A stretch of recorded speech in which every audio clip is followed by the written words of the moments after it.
Hello dear students, मेरा नाम है नीरज पंडित और स्वागत है आप सभी का आपके यूट्यूब चैनल जिसका नाम है गोल्डन रेशियो क्लासेस। इस चैनल पे हम सभी आपके स्टडी से रिलेटेड जितनी भी चीज़ें हैं, हम जितने भी आपके स्टडी के रिसोर्सेज हैं, सारी चीज़ें फ्री ऑफ कॉस्ट उपलब्ध करवाएंगे। और हमारे चैनल पे maths, science and English in सब की बेस्ट वीडियो हो जाएंगी। तो बस आपको सपोर्ट करना है, जो सपोर्ट अस अच्छा करेंगे आपके लिए। तो जैसा कि हमें पता है कि हम जो है आज बात करने वाले हैं, जिस टॉपिक का नाम है काइनेटिक एनर्जी। उम्मीद करता हूं कि आप सब ये टॉपिक पढ़कर आए होंगे, क्योंकि आज हम इस टॉपिक को डिटेल में नहीं जानेंगे, केवल हमें डेरिवेशन जानना है कि जो हाफ mv² का फॉर्मूला है कि k is equal to half mv², ये कैसे आया। ठीक है, तो सबसे पहले तो काइनेटिक एनर्जी है क्या? Energy due to motion of an object, motion of an object. किसी भी ऑब्जेक्ट के मोशन की वजह से जो एनर्जी आती है उसको हम काइनेटिक एनर्जी कहते हैं। बहुत सारे इसके एग्जांपल्स हैं, ट्रेन का चलना, वो पंछियों का उड़ना। ठीक है, आप दीवार में कील गाड़ रहे हो तो हैमर के मोशन की वजह से जो कील पर काम हो रहा है, ठीक है, ये सारी की सारी काइनेटिक एनर्जी की एग्जांपल है। तो हम इतना डिटेल में बात नहीं करेंगे, क्योंकि ऑलरेडी आप अगर यहाँ पर आए हो तो पढ़कर ही आए होंगे। तो हम डायरेक्ट आते हैं डेरिवेशन के ऊपर। ठीक है, इसको समझने के लिए हमने सपोज किया कि हमारे पास एक ऑब्जेक्ट है, ठीक है, जिसका मास है m और इसकी इनिशियल वेलोसिटी है u। ठीक है, इनिशियल वेलोसिटी है u और इस ऑब्जेक्ट के ऊपर हमने एक फोर्स अप्लाई किया F। ठीक है, अगर ऑब्जेक्ट रेस्ट पर है तो इसकी इनिशियल वेलोसिटी होगी 0। ठीक है, अब हमने इसके ऊपर एक फोर्स F अप्लाई किया है और ऑब्जेक्ट अभी पोजीशन A पर है। ठीक है, तो फोर्स अप्लाई करने के बाद इस ऑब्जेक्ट के अंदर डिस्प्लेसमेंट होगा। ठीक है, A से डिस्प्लेस होकर के ऑब्जेक्ट चली गई प्लेस B के ऊपर। ये तो कॉमन है ना।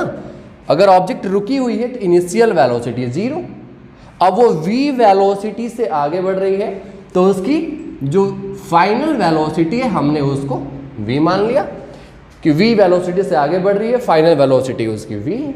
चलिए, अब A से B तक की जो डिस्टेंस है इसको हमने s माना कि ऑब्जेक्ट A से डिस्प्लेस होकर के B पर गया। क्लियर है? चलिए, अब आते हैं, हमें पता है कि work done is equal to force into displacement होता है। Work done is equal to force into displacement. Alright, आगे बढ़ते हैं। हमें जो फॉर्मूला प्रूफ करना है वो है हमारे पास k is equal to half mv²। Clear? चलिए आगे बढ़ते हैं। जो हमारे पास, आपने आई होप न्यूटन के लॉज पढ़े होंगे। न्यूटन का जो सेकेंड लॉ है, मैं आपको थोड़ा ब्रीफ में बता दूं, वो है F is equal to m into a, mass into acceleration. ठीक है, तो न्यूटन के सेकेंड लॉ से हम एक प्यारा सा फॉर्मूला निकाल लेते हैं एक्सेलरेशन का। तो a इज इक्वल टू क्या हो जाएगा, m हमारा मल्टीप्लाई में है, इक्वल टू किधर आएगा तो डिवाइड में, तो ये बन जाएगा F अपॉन m। इस फॉर्मूले को आप ध्यान में रखेंगे क्योंकि आगे हम इस फॉर्मूले को बेसिकली यूज करने वाले हैं, इसलिए। ऑलराइट, आगे देखते हैं कि जैसे हमने इस ऑब्जेक्ट के ऊपर एक फोर्स अप्लाई किया है, इस ऑब्जेक्ट ने डिस्प्लेस करना शुरू कर दिया और ये डिस्प्लेस होकर के यहाँ से यहाँ पहुँचा है। ठीक है, पोजीशन B पे, जहाँ मास तो चेंज नहीं होता ना, मास उसका m ही है। ऑलराइट, आगे अब इस ऑब्जेक्ट की जो B पर velocity of object, velocity of object at B है ना, या एट B या at position B। B position पे जो वेलोसिटी है उसको हम लिख सकते हैं v² is equal to u² plus 2as। ये आपको पता होगा कि ये कहाँ से आया है, ये है थर्ड इक्वेशन ऑफ मोशन।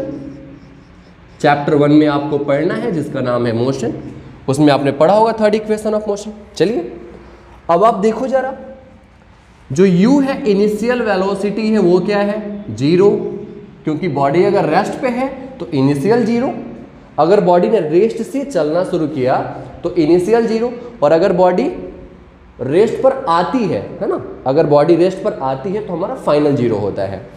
तो फिलहाल हमारी बॉडी ने, हमने देखा कि बॉडी हमारी रेस्ट से चलना स्टार्ट कर रही है। ऑलराइट, चलिए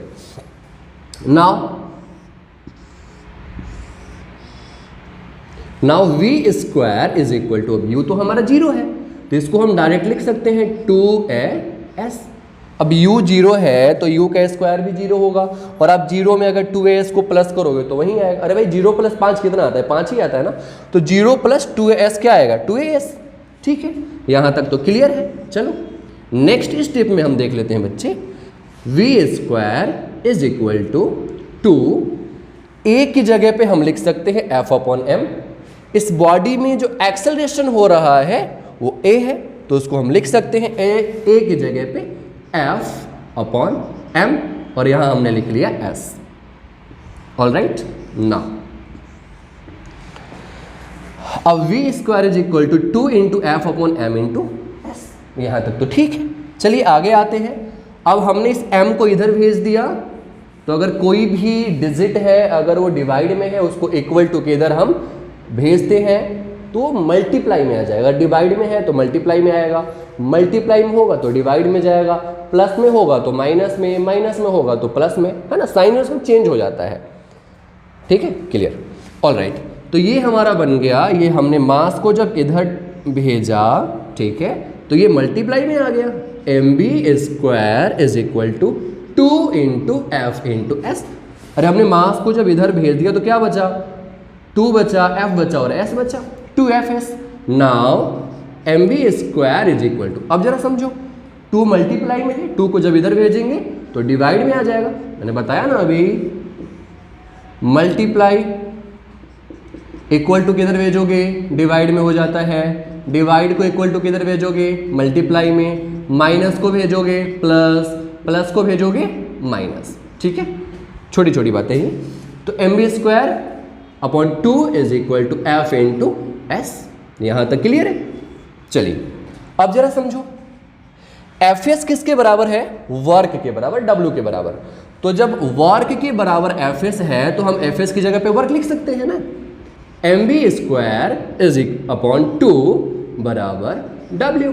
w क्या है, वर्क, बराबर हम लिख सकते हैं fs, ऐसे लिख लो, बराबर work. Now we can write w is equal to mv square upon 2, या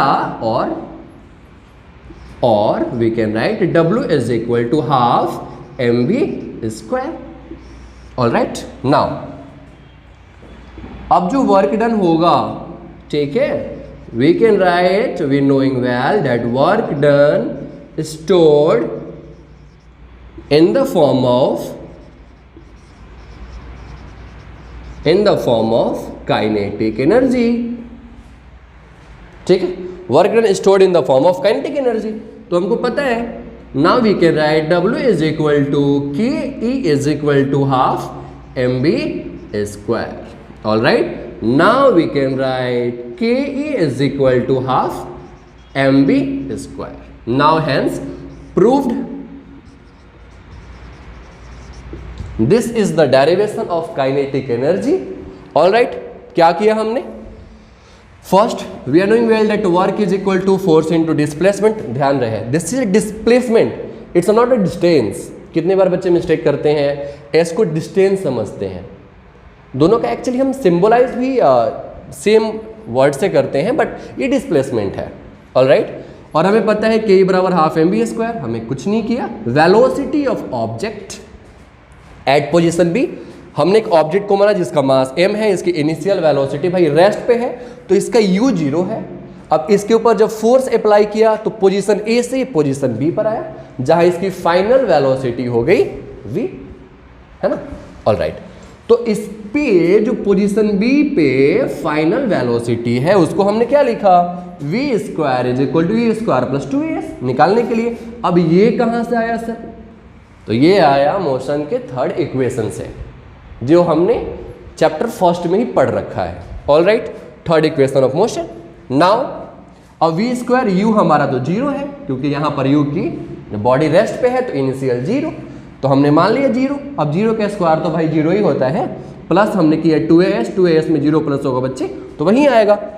अब वी स्क्वायर बराबर 2 इंटू एफ अपॉन एम कहाँ से आया, ये आया न्यूटन के सेकेंड लॉ से। चलिए यहाँ छूट गया है, लिख देते हैं, ये आया हमारे पास न्यूटन के सेकेंड लॉ से। भाई क्या है, F is equal to M है, आपको पता होगा, force is directly proportional to change in momentum upon time taken.